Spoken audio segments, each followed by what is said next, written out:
Hello दोस्तों, स्वागत है आपका हॉन्टिंग वर्ल्ड चैनल के एक और एपिसोड में। दोस्तों, आज मैं आपको कहानी सुनाने जा रहा हूँ शिमला की। दोस्तों, ये कहानी एक मासूम बच्ची की है जिसके साथ काफ़ी भयानक घटना घटी। दोस्तों, ये कहानी मुझे मेरे एक शिमला के सब्सक्राइबर ने भेजी है। उन्होंने अपना नाम नहीं बताया है, इसलिए मैं काल्पनिक नाम से इस कहानी को शुरू करता हूँ। मेरा नाम ज्योति वर्मा है और मैं शिमला की रहने वाली हूँ। मैं एक नर्स हूँ। मेरे साथ कॉलेज में पढ़ने वाली मेरी दोस्त बानी की सच्ची कहानी मैं बताने जा रही हूँ। बानी एक दिलफेक लड़की थी। उसके कई बॉयफ्रेंड हुआ करते थे। एक बार वह प्रेग्नेंट हो गई और उसका बॉयफ्रेंड उसे छोड़कर भाग गया।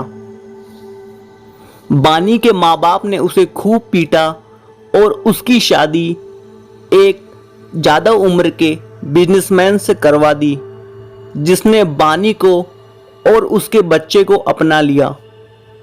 बानी ने शादी तो कर ली, पर वह सुधरी अभी भी नहीं थी। उसने अपनी नवजात पैदा हुई बच्ची का ख्याल रखना ही छोड़ दिया। उसके पति, सास, ससुर और माता पिता ने उसे खूब समझाया, पर वह सिर्फ अपनी ही दुनिया में मस्त थी। एक बार तो मैंने भी उसे समझाया, पर उसने उल्टा नाराज होकर मुझसे ही दोस्ती तोड़ ली।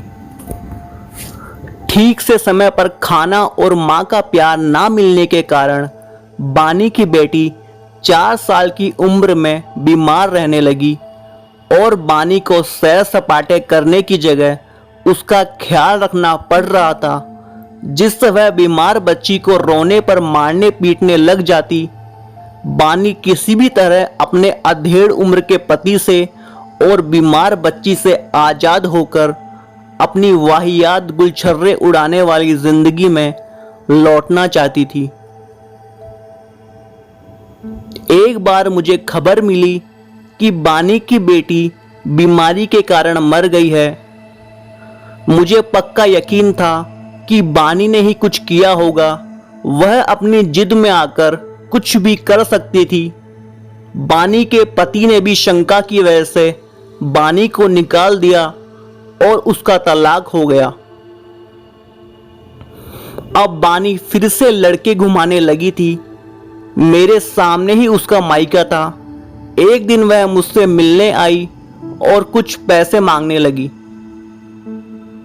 उस वक्त मेरे गुस्से का बांध टूट गया। मैंने कहा कि तू तो मुझसे दोस्ती का रिश्ता तो तोड़ चुकी है और बच्चे को मारने वाली डायनों से मुझे कोई संपर्क नहीं रखना। तू चली जा मेरे घर से और कभी वापस मत आना। वह गालियां बकती हुई मेरे घर से चली गई। पता नहीं उस वक्त कहां से मुझ में वह सब बोलने का जोश आया था, पर मैं खुद को रोक ही नहीं पाई। बानी पर ऐसा गंभीर इल्जाम लगाने पर मेरे माता पिता ने मुझे खूब डांटा और अंकल और आंटी भी मुझ पर नाराज हुए, क्योंकि उसकी बेटी के लिए मैंने ऐसा बोला। उसी रात मेरे डर की कहानी शुरू हुई।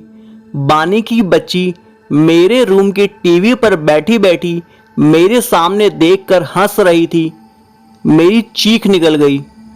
मेरे माँ बाप ने कहा कि मेरा भ्रम होगा, पर अगली बार नहाते वक्त बानी की बेटी मेरे साथ बाथरूम में दिखी।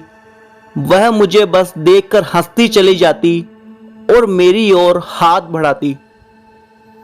मुझे बानी की मरी हुई बच्ची दिख रही है, यह बात मोहल्ले में आग की तरह फैल गई। रात तो रात दिन में भी उसका मासूम बच्ची की आत्मा मुझे दिखने लगी। वह मुझे पुकारती रहती और हंसती रहती।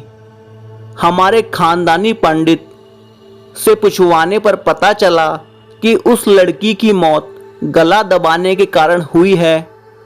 और जब मैंने उसकी माँ को गुस्से में उसका कातिल बताया, तब उस बच्ची की आत्मा खुश हो गई थी और उसे लगा कि मैं उसकी हकीकत सारी दुनिया के सामने ला दूंगी इसी मकसद से वह बार बार मुझे दिख रही है।